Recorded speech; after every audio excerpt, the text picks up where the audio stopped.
Cacat bawaan pencalonan Gibran Rakabuming Raka nampaknya masih terpatrik kuat di benak publik. Dosa konstitusional dalam pencalonannya sebagai wakil presiden pada pemilu 2024 dengan mengintervensi putusan Mahkamah Konstitusi ternyata menjadi stempel yang sulit dihapus.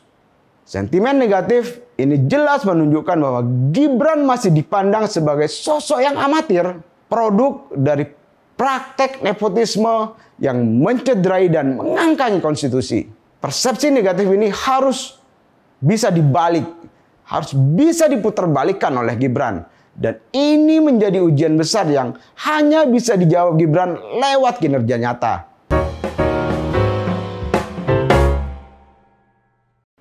Halo Sobat Media Indonesia, berjumpa lagi dalam The Editors. Cacat bawaan pencalonan Gibran Rakabuming Raka nampaknya masih terpatrik kuat di benak publik. Dosa konstitusional dalam pencalonannya sebagai wakil presiden pada pemilu 2024 dengan mengintervensi putusan Mahkamah Konstitusi ternyata menjadi stempel yang sulit dihapus. Persoalan inilah yang kemudian kembali mencuat, dijadikan dasar oleh para forum purnawirawan prajurit TNI yang meminta Presiden Prabowo untuk mencopot Gibran sebagai Wapres. Seruan itu disampaikan dalam bahasa yang aspiratif dan demokratis, tapi juga mengandung makna yang dalam dari para tokoh-tokoh senior TNI tersebut. Alasan mereka karena Gibran dianggap merupakan produk dari proses yang cacat etik. Pencalonan Gibran lahir dari putusan Mahkamah Konstitusi yang terbukti bermasalah. Publik tentu masih ingat bagaimana MK mengeluarkan putusan kontroversial yang membuka pencalonan Gibran. Putusan itu memodifikasi syarat usia capres-cawapres yang berpengalaman sebagai kepala daerah. Akibat putusan ini, Mahkamah Kehormatan MK menyatakan bahwa Ketua MK saat itu Anwar Usman yang juga merupakan paman Gibran terbukti melanggar kode etik karena tidak mengundurkan diri dari sidang yang berkaitan dengan kepentingan saudaranya tersebut. Akhirnya Anwar Usman dicopot dari jabatannya sebagai Ketua MK. Pernyataan sikap dari dokumen yang ditandatangani oleh 103 orang jenderal ini, 73 laksamana, 65 marskal, dan 91 kolonel dibacakan oleh Mayor Jenderal Purnawirawan TNI Sunarko dalam acara silaturahmi Purnawirawan prajurit TNI dengan tokoh masyarakat pada 17 April lalu. Yang menandatangani dokumen tuntutan ini juga bukanlah sosok yang kaleng-kaleng.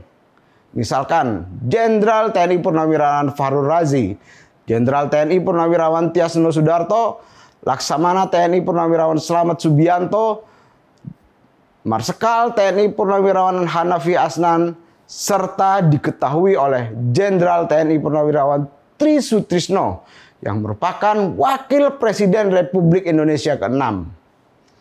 Munculnya wacana pemakzulan Gibran langsung membuat ruang publik kembali riuh. Tuntutan yang dipelopori oleh ratusan purnawirawan senior TNI ini langsung memancing beragam reaksi. Mulai dari istana hingga Majelis Permusyawaratan Rakyat sendiri ikut menanggapi. Ada yang mendukung, namun juga ada yang nyinyir dan marah-marah. Misalkan melalui penasihat khusus Presiden bidang politik dan keamanan, Wiranto, Presiden Prabowo menyatakan menghormati aspirasi forum purnawirawan TNI tersebut. Namun, kata Wiranto, Presiden menekankan pentingnya menjaga prinsip trias politika. Saya kutip pernyataan Wiranto. Yang pertama, kan beliau perlu pelajari dulu isi dari statement itu. Isi dari usulan-usulan itu dipelajari satu persatu karena itu masalah-masalah yang tidak ringan, masalah yang sangat fundamental, kata Wiranto dalam keterangan pers di Istana Negara pada Kamis 24 April lalu, seperti dikutip media Indonesia.com. Sementara itu, Ketua MPR RI Ahmad Muzani juga menegaskan bahwa posisi Gibran sebagai Wapres adalah posisi yang sah menurut hukum dan konstitusi. Pasalnya, semua proses sudah dilakukan secara prosedural hingga Gibran dilantik bersama Presiden Prabowo Subianto. Ini pernyataan Muzani. Itu adalah prosesi pelantikan presiden dan prosesi pelantikan wakil presiden hasil pemilihan umum presiden 14 Februari 2024. Jadi, Prabowo adalah presiden yang sah, Gibran adalah wapres yang sah. Itu kata Muzani saat ditemui di gedung MPR Jumat 25 April. Yang jelas, polemik ini juga memunculkan pertanyaan. Ketika usulan untuk mencopot Gibran yang kini duduk sebagai orang nomor 2 di Republik ini, bisakah seorang wapres dicopot begitu saja? Sebenarnya memberhentikan wapres tidak bisa dilakukan dengan mudah. Pemberhentian wapres hanya bisa dilakukan melalui proses di DPR, Mahkamah Konstitusi, dan juga ke MPR. Itu pun untuk kasus dengan pelanggaran hukum yang berat. Prosedur pemakzulan pun juga tidak mudah, tidak gampang. Jika ingin memakzulkan presiden atau wapres, itu dimulai dari DPR. Kemudian dilakukan pemeriksaan oleh Mahkamah Konstitusi, kemudian dibawa ke sidang MPR. Tak ada satupun ruang dalam konstitusi yang memberikan kewenangan kepada Majelis Permusyawaratan Rakyat untuk mencopot wapres hanya karena usulan kritis dari ruang publik atau hanya tuntutan dari purnawirawan TNI. Mereka tidak punya kekuatan politik. Yang punya kekuatan politik adalah Parlemen, Mahkamah Konstitusi, dan juga di MPR. Namun, maraknya gugatan dari ruang publik, maraknya kritik dari ruang publik, netizen, ataupun dari forum-forum kritis lainnya. Ada yang perlu diperhatikan oleh pemerintah, terutama oleh Gibran sendiri, yakni keprihatinan publik atas eksistensi Gibran sebagai wakil presiden. Sepak terjang Gibran sebagai orang nomor 2 di Republik ini yang telah berjalan, yang telah menikmati kursi nyaman sebagai wakil presiden selama beberapa bulan, tidak terlihat kinerjanya. Akhirnya ia tetap dianggap belum layak untuk menduduki jabatan ini. Suara-suara keraguan terhadap kapasitas dan kapabilitas Gibran tidak hanya dari purnawirawan TNI. Publik secara umum pun juga mengkritik kinerja Gibran. Banyaknya hujatan dan ketidaksukaan warga terhadap video monolog Gibran yang baru-baru ini dia unggah di media sosial jelas menggambarkan situasi ketidakpercayaan tersebut, situasi keraguan publik terhadap kapabilitas, terhadap kelayakan Gibran.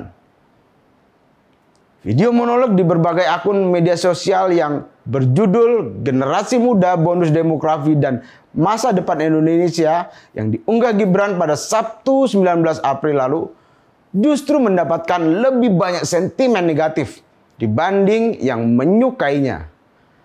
Bahkan karena tingginya sentimen negatif ini, admin kanal YouTube Gibran harus menyembunyikan angka yang tidak menyukai tayangan tersebut. Artinya angka dislike. Karena angka dislike tersebut jumlahnya lebih besar ketimbang angka yang menyukainya. Video monolog yang berdurasi 6 menit 18 detik itu ditonton oleh 1,4 juta dan disukai oleh 124.000 orang. Meskipun disembunyikan, tapi dengan menggunakan situs dislikeviewer.com, kita bisa mengetahui jumlah dislike-nya di video tersebut, yakni sebesar 176.000. Dan bahkan sebagian besar komentar atau netizen yang memberikan komentar di video tersebut sentimennya negatif, yakni 53.297 memberikan komentar dan tanggapan yang negatif. Gelombang kritik terhadap Gibran sebagai Wapres tentu tidak bisa disangkal karena persepsi negatif publik yang menganggapnya belum layak menjabat sebagai wakil presiden. Sentimen negatif ini jelas menunjukkan bahwa Gibran masih dipandang sebagai sosok yang amatir, produk dari praktek nepotisme yang mencederai dan mengangkangi konstitusi. Persepsi negatif ini harus bisa dibalik, harus bisa diputarbalikkan oleh Gibran. Dan ini menjadi ujian besar yang hanya bisa dijawab Gibran lewat kinerja nyata. Ia harus membuktikan kapasitas dan kompetensinya dalam menjalankan roda pemerintahan membantu Presiden Prabowo. Ikut memberi dampak terhadap kebijakan-kebijakan yang berpihak pada rakyat. Hanya dengan itu, keraguan publik terhadap Gibran bisa perlahan sirna. Namun tanpa terobosan, Gibran akan tetap menjadi stempel sebagai Wapres hasil nepotisme.